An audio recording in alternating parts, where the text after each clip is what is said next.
ফেব্রুয়ারিতে ত্রয়োদশ জাতীয় সংসদ নির্বাচন, সারা দেশ প্রস্তুত হচ্ছে একটি অবাধ, সুষ্ঠু এবং গ্রহণযোগ্য নির্বাচনের জন্য।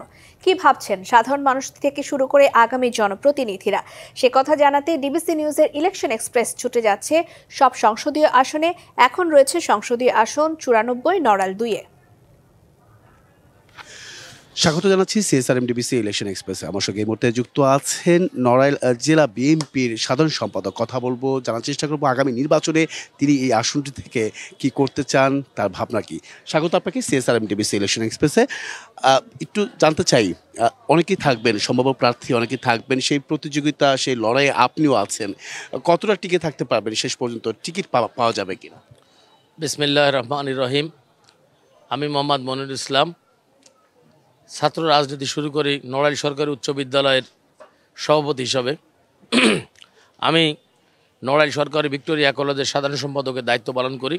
সদর উপজেলা ছাত্র দলের কনভেনার ছিলাম, রাজশাহী বিশ্ববিদ্যালয় ছাত্র দলের ভাইস প্রেসিডেন্ট ছিলাম। আমি পৌর বিএনপির নির্বাচিত সাধারণ সম্পাদক, থানা বিএনপির নির্বাচিত সাধারণ সম্পাদক ছিলাম। আমি 14 সালের উপজেলা পরিষদ নির্বাচনে আওয়ামী লীগ সরকারের আমলে আওয়ামী লীগের নির্বাচিত সাধারণ সম্পাদককে বিপুল ভোটের মাধ্যমে পরাজিত করেছিলাম। আমি 17 সালের 6 ডিসেম্বর তারিখে বেগম খালেদা জিয়া এবং তারেক রহমান আমাকে জেলা বিএনপির দায়িত্ব দেয়। জেলা বিএনপির সাধারণ হিসেবে দায়িত্ব পালন করি। তারপরে এই বছরের 16 ফেব্রুয়ারি ভোটের মাধ্যমে আবার জাতীয়তাবাদী দল বিএনপির সাধারণ সম্পাদক নির্বাচিত হয়েছিলাম। আমি 90-এর গণঅভ্যুত্থানে এরশাদের বিরোধী আন্দোলনের ছিলাম। 96 সালে আওয়ামী লীগ সরকার আসার পর্যন্ত 2001 সালের রাজপথে ছিলাম। নিজেকে যোগ্য মনে করছেন কেন আপনি? আমি যোগ্য এই কারণে মনে, আমি তো রাজপথের কর্মী। আমি 15 সালে উপজেলা চেয়ারম্যান থাকা অবস্থায় আমাকে বরখাস্ত করা হয়। আমাকে গ্রেপ্তার করে 11 মাস জেলে হাজতে রাখা হয়। আমাকে এই যে 28 অক্টোবর ঢাকায় যে সমাবেশ হয়, সেই সমাবেশের পরে 1 নভেম্বর তারিখে আমাকে গ্রেপ্তার করা হয়। আমাকে ফরিদপুর কারাগার, আমাকে ঢাকা কারাগার, আমাকে খুলনা কারাগার, আমাকে নড়াইল কারাগারে রাখা হয়। আমি নড়াইলের মানুষকে আগলে রেখেছিলাম। আমি আমার পরিবার নড়াইল জেলা বিএনপিকে আগলে রাখার জন্য আমার বাড়িতে বিএনপি অফিস বানিয়ে আমি এই আন্দোলন সংগ্রাম পরিচালিত করেছি। আমি নড়াইলের উপজেলা পরিষদের উন্নয়নের ক্ষেত্রে একটি বরাদ্দ দেওয়া হয়, আমি অতিরিক্ত বরাদ্দ এনে আমি নড়াইল উপজেলা পরিষদকে সুন্দরভাবে সাজানোর চেষ্টা করি। আর কি করতে চান, কি ধরনের প্রতিশ্রুতি? নড়াইল হচ্ছে একটি গরিব এলাকা। নড়াইল লোহাগাড়া 2টা পৌরসভা আছে। এখানে পানি নিষ্কাশনের খুবই অবস্থা খারাপ। এখানে রাস্তাঘাটের জরাজীর্ণ অবস্থা রয়েছে। লোহাগাড়া এবং নড়াইলপুর আমাদের সংসদীয় এলাকা নড়াইল 2-এর। আমি এই 2 সংসদীয় এলাকায় এই 2 পৌরসভা একটা মডেল পৌরসভা করতে চাই। তাদের রাস্তাঘাট, কালভার্ট, বিদ্যুতায়ন এবং সব ধরনের ফ্যাসিলিটি, যাতে মানুষ পৌরসভায় যে বসবাস করে তা প্রমাণিত হয় যে এটা মডেল পৌরসভা নড়াইল এবং লোহাগাড়া। এবং নড়াইলের আজকে আমরা ট্র্যাকে আছি, নড়াইল থেকে ঢাকা 129 কিলোমিটার। আজকে নড়াইলে আমরা ইপিজেড করতে চাই, আর নড়াইলের মানুষকে কর্মসংস্থান দিতে চাই।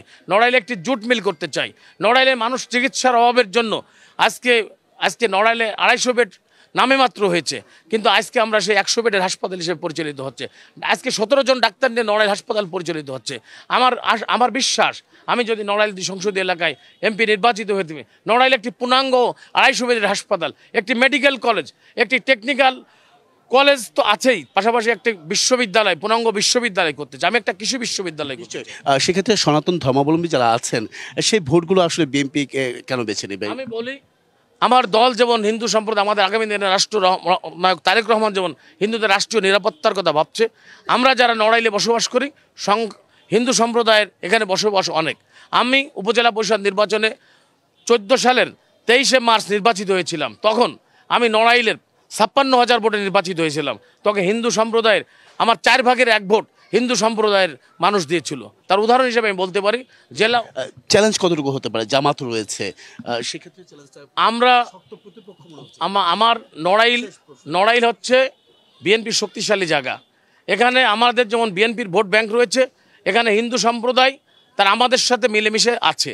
তাদের রাষ্ট্রীয়ভাবে যান মাল, নিরাপত্তা, সন্তান, সম্পত্তি, সম্ভ্রম সব কিছুর দায়িত্ব যেমন তারেক রহমান নিয়েছে, আমাদের নড়াইল জেলা বিএনপির যুবদল, ছাত্রদল, শ্রমিক দল, মহিলা দল এবং লোহাগাড়া থানা পৌর এবং নড়াইল থানা পৌর আমরা সকলে মিলে একটি টিম হয়ে তাদের পাশে এই 14 মাস নিরলসভাবে কাজ করে যাচ্ছে। তাই আমরা প্রমাণ করতে চাই যে আগামী নির্বাচনে আমরা হিন্দু সম্প্রদায়ের ভোট অবশ্যই পাবো। অসংখ্য ধন্যবাদ। আমাদের সঙ্গে আপনি এতক্ষণ যুক্ত ছিলেন। পরবর্তী সংবাদ সন্ধ্যা 7টায় থাকছে ভিন্ন কোনো রাজনৈতিক দলের তৃণমূল পর্যায়ের নেতাকর্মীরা কি ভাবছেন আগামী নির্বাচনকে কেন্দ্র করে সেসব বিষয়ের সঙ্গে থাকুন। CSRM TBC ইলেকশন এক্সপ্রেসে।